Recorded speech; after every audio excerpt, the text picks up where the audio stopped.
couple weeks before the outbreak of World War II. Life in Europe was extraordinarily tense, and it was exceptionally so for Picasso, who was still reeling from the sad conclusion of another conflict, the Spanish Civil War, and the defeat of the Republican forces by Francisco Franco and his nationalist army. Picasso opposed Franco in his work, most notably in Guernica, which is one of the most startling anti-war paintings in history. And in some ways, Night Fishing in Antibes can be seen as a companion piece to Guernica. Instead of depicting all the violence of the former, Picasso shows a moment of hesitation. The spear is likely to skewer the fish, but it hasn't yet. A moment of choice opens up. And with choice, there's hope. The painter draws attention to this by making the hand gripping the spear the most realistic depiction in the canvas. And as we move outward from that focal point, things become increasingly warped.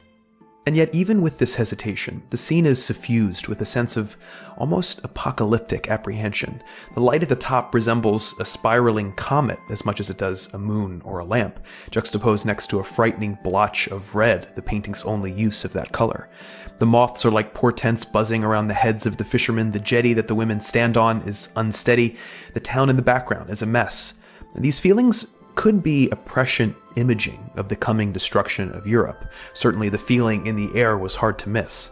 But more likely, these dark undertones reflect an ongoing personal struggle with the loss of Picasso's native Spain to a vicious dictator. But we're still missing one giant piece of the puzzle: the personal context, what was going on in the artist's own life.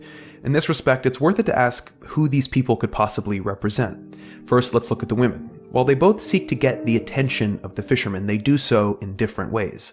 The one closest to them, and in the closest proximity to the light, spreads her arms in a graceful pose. The other is more blasé, licking her ice cream cone.